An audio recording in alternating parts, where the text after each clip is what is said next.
If you're making composites or working with advertising product images, you're likely going to need to learn how to make a realistic shadow. I'm going to show you a couple of ways to create a shadow and then how to manipulate it to make your shadows look real.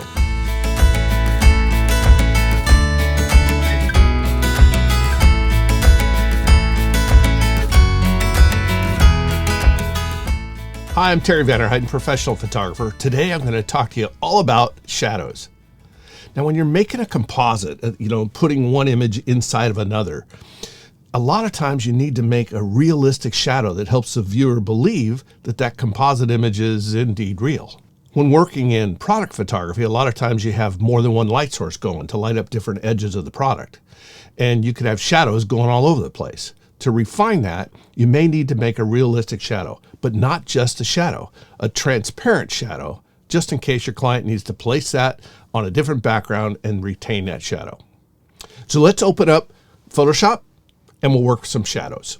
All right, we're in Photoshop here and I got the image of a can sitting on a table. And this is kind of what I talked about earlier of having different light sources. Obviously there's two different light sources here because we're creating a shadow going this direction and a shadow going this direction to light up both sides of this can.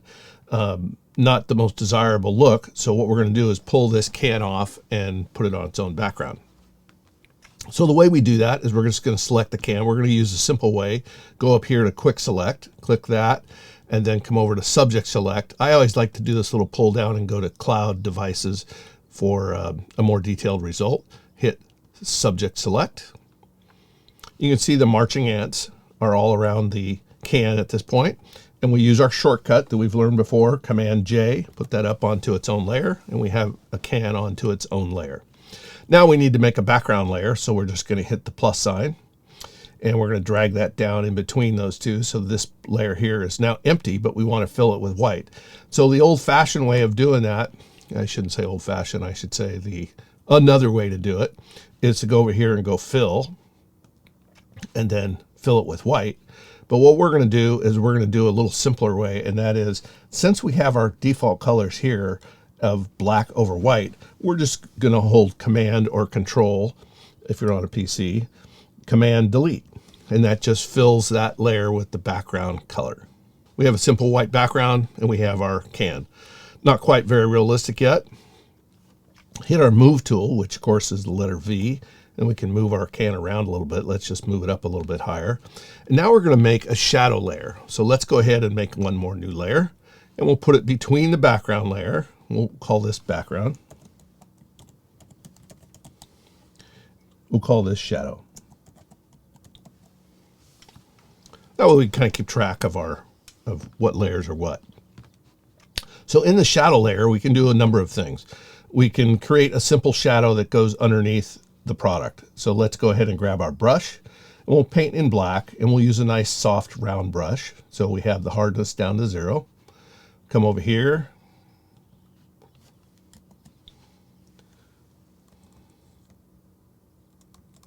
And we could just paint a shadow underneath. So that's a shadow, but it looks pretty lame. So let's undo that. And how about this? Let's take our gradient tool, and we'll make sure that we're gradient between black and transparent. So this is black to white, which is the front to foreground color. And then this is the foreground color to transparent. So that's what we're going to use here. So instead of just using a linear gradient here, we're going to use radial gradient. Now, if we were to come onto the background here and paint, watch what happens. We can make a dot that basically goes from black to white, but that's even a more unrealistic one. So let's undo that. Let's grab our marquee tool, go to the elliptical marquee. We'll make like what kind of looks like a little manhole cover. Place that there. Then we'll grab our gradient tool, and now we're just going to be filling inside of this selection. There we go. And we can see, and we can of course move that around a little bit. We can see that's a little bit better of a realistic of a shadow. but it's still not soft enough. So we need to come up here to filter, and we're going to, just for speed, we're going to just come over here to Gaussian blur and start blurring that filter. There we go. So now when we blur this, we can see that maybe it needs a little bit bigger. So if we want to transform anything, any kind of a layer, we're just going to hit Command T, and that will transform it. And we can just drag it from the corners and make it just a little bit bigger. So now this can looks like it's hovering above the ground. So this is an okay way to show a can hovering. We're going to get into cast shadows here in just a little bit, but for right now, this was a simple way to show how this works. So let's go ahead and get out of here, grab a new file, create, and let's just take some text, and we'll put some text across here. Let's go ahead and write the word shadow. So we've written it in black. Let's go ahead and change that color up here. We'll change that to red, and we're going to come up here and make it a little bit bigger. So I just used the scrubby slider, click right onto the letters, and just drag it till it gets a little bit bigger. There we go. Now click anywhere off, and we've got our word sitting on a white background. Now Photoshop offers you some different creative possibilities on images. One of these is the layer effects, and that's down here where it says FX. If you pull all the way down, you can get a drop shadow. And a drop shadow will come up and give you this dialog box and ask you, hey, do you want to put, what angle do you want this at? We'll move this out of the way so you can see it. Let's move the shadow a little bit farther out. We'll make the shadow a little darker so you can see it. And of course, we can move the angle of how we want the shadow to look. As we move this, that shadow changes.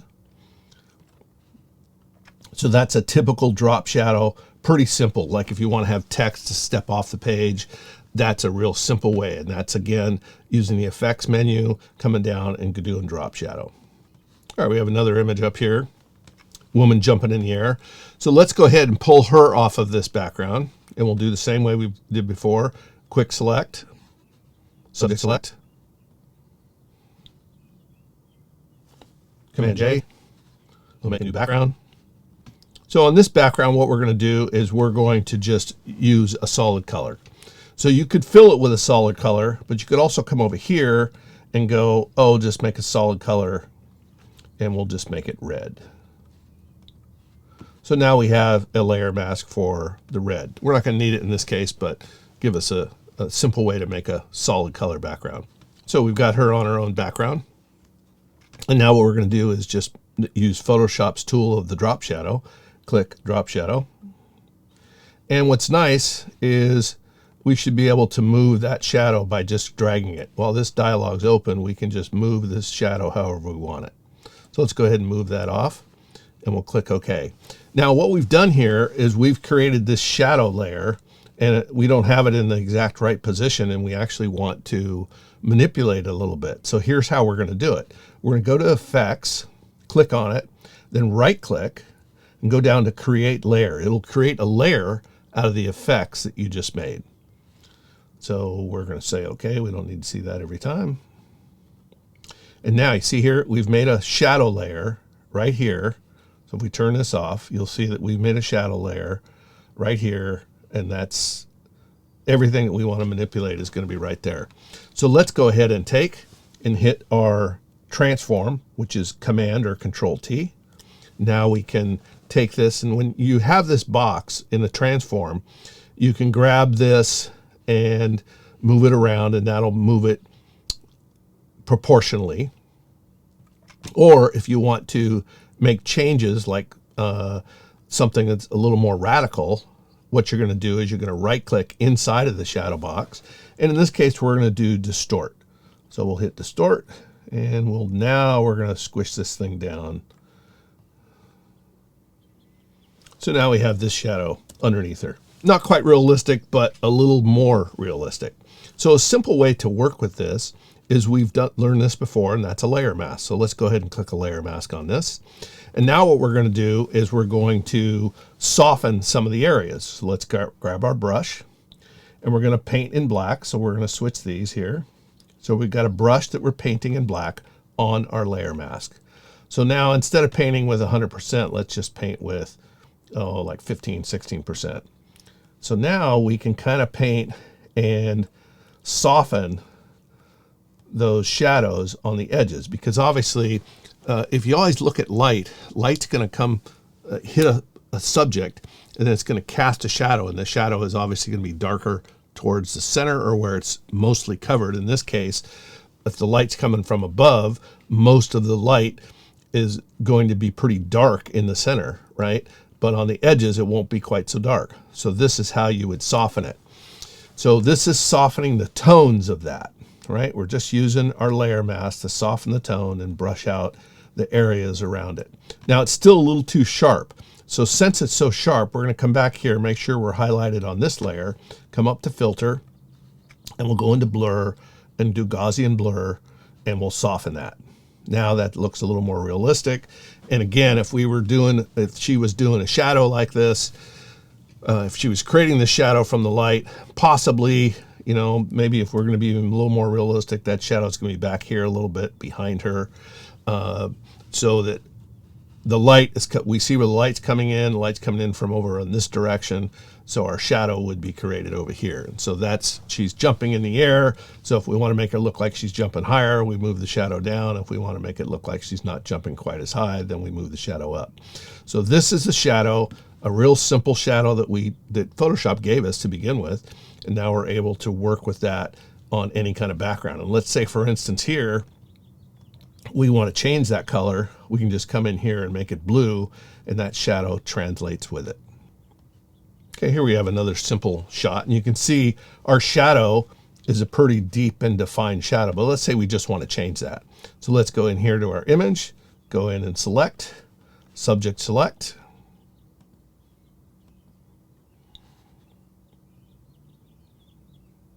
Put it on, do Command J or Control J for its own background.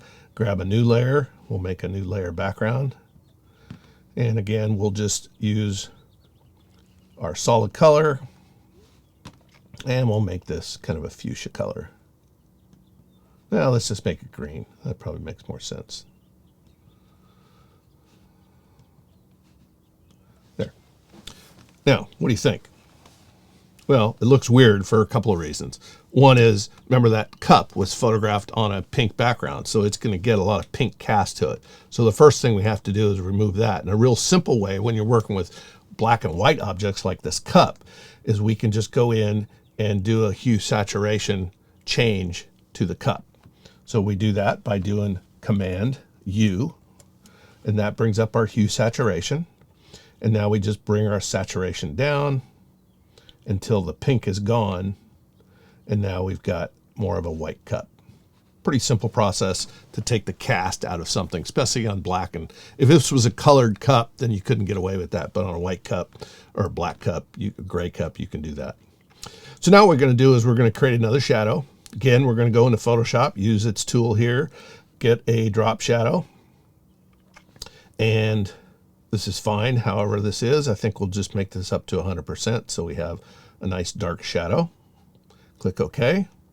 And again, we're going to go into Effects, right click, and make a Create Layer. And so now that shadow is on its own layer. So now we can move the shadow independently. So let's say we'd like to cast this shadow off to the back here. So the way we're going to do that is we're going to go to Transform. So that's Command or Control T. And we're going to right click in the middle, and we're going to go to Distort and slide this down as a little more realistic shadow. Let's in fact move this so we have a little more room to make a shadow.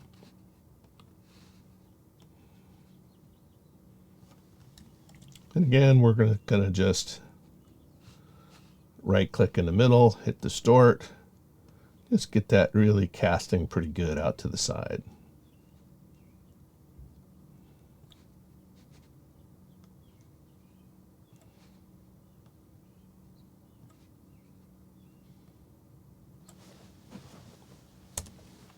So now we've got this big black cast shadow, which of course looks pretty good, but it's probably not realistic yet, right? So in order to make it realistic, we need to fade it a little bit, because a shadow is going to, when light hits something, if you go outside and just look at anything at all that's created a shadow from the sun, light hits it and it's going to be darker next to the subject, then it's going to fade away. It's going to fade away in tone, and it's going to fade away in its sharpness. So the first thing we want to do is fade away its sharpness. So the way to do that is we could simply come up here, go to filter, and do Gaussian blur.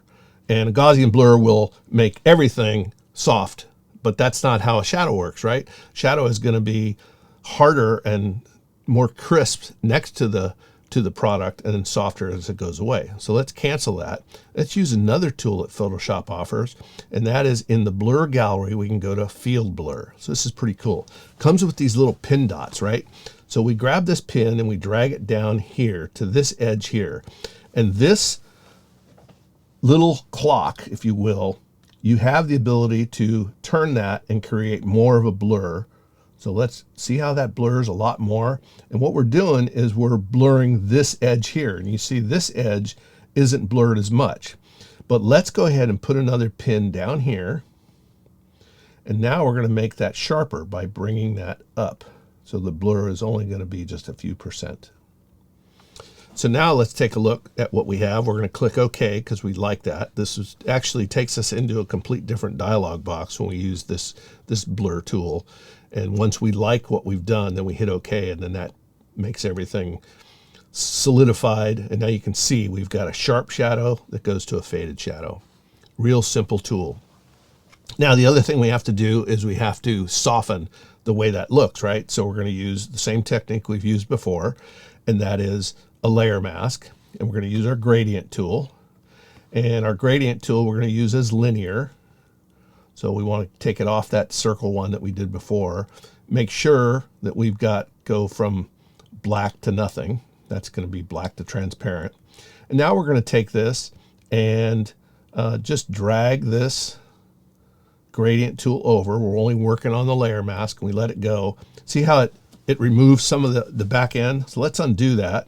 And let's remove just a little bit more. So we'll start towards the center and bring it in. And you always want to go in the direction that you have the shadow is being cast.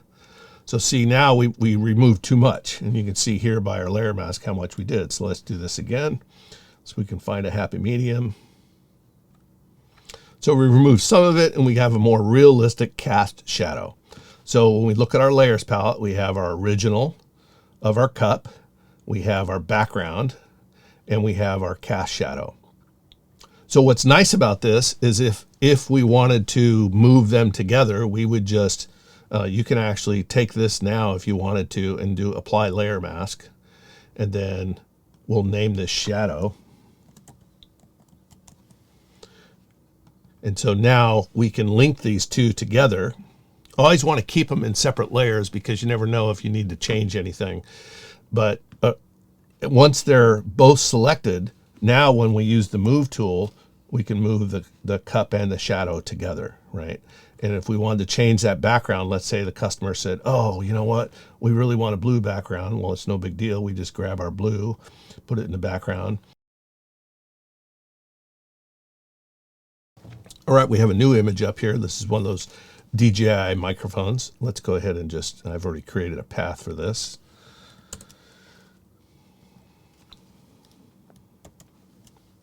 Put that on its own transparent background. You can see the difference here because you have the little crisscrosses in the background, the little checkerboard. This is on its own background. And let's say we want to just put this on white. So we'll make a new one, put it right here, and we're going to fill it with white. And we know the shortcut is Command Delete. And now we've filled it with white. Product on its own separate background. And then we have our background, which is white. It's pure white. And we have our original that's down here. So the way that I like to do this is let's say everything we like about this shot. We like this shot, except this isn't a pure white. We want it on a pure white, but we do like the shadow. So the way we can do this is a little trick that I've figured out. We're going to take this background layer and we're going to make a copy of it. So we can just drag it down to the little plus sign, make a new one, and we're going to put it above our background. And this one we're going to title shadow. So this will ultimately become our shadow. So now we're going to create a layer mask for it. And in this case, instead of having everything, including the shadow and everything, we're going to fill it with black. So Option Delete will fill that whole layer mask with black. Now we're going to come over with our brush, and we're going to take a nice soft brush, and we're going to paint in white. So let's reverse those tones.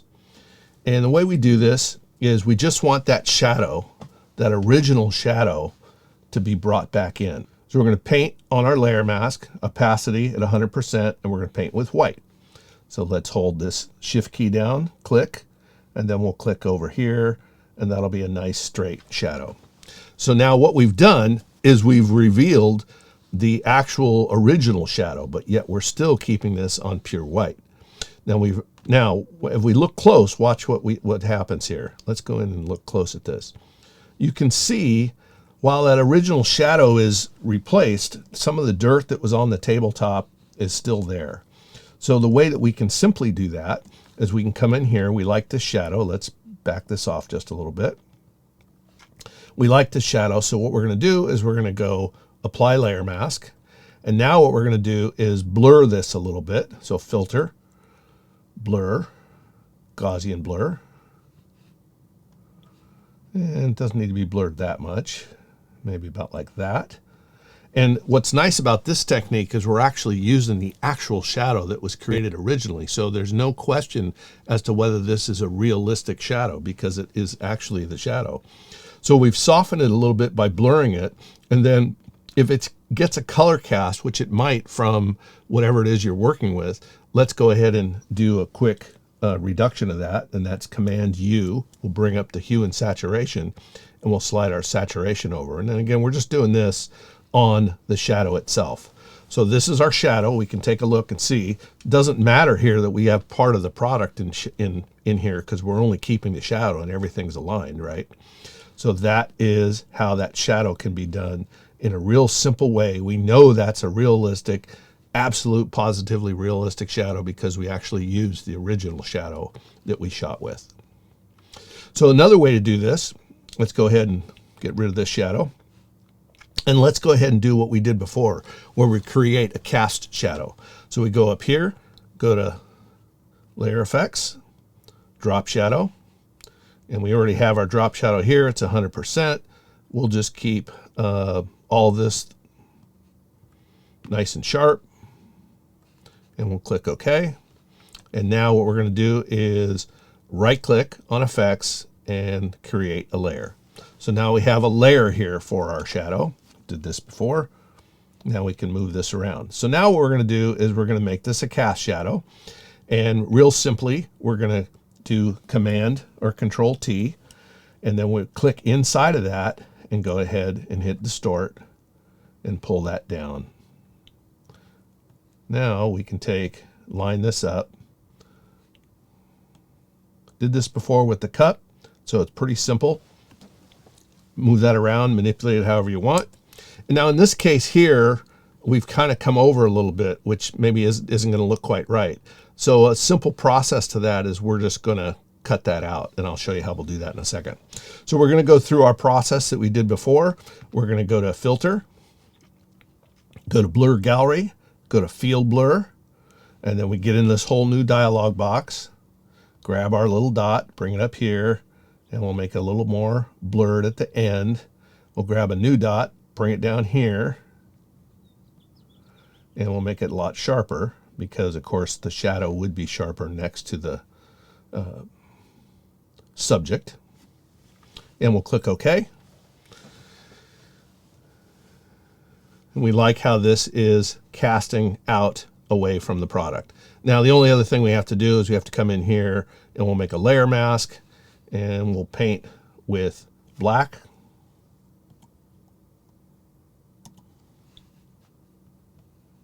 And just paint that out. So we're not really removing it, we're using our layer mask to remove it. So we like everything, how this looks.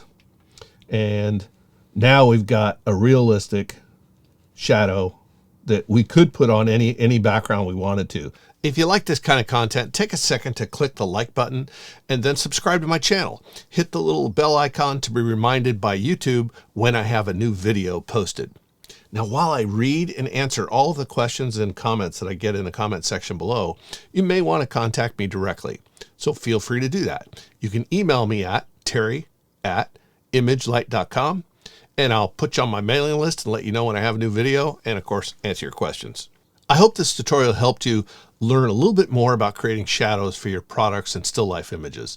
Next time, I'll show you how to create realistic shadows for your composite images so we can make those look more realistic. See you next time.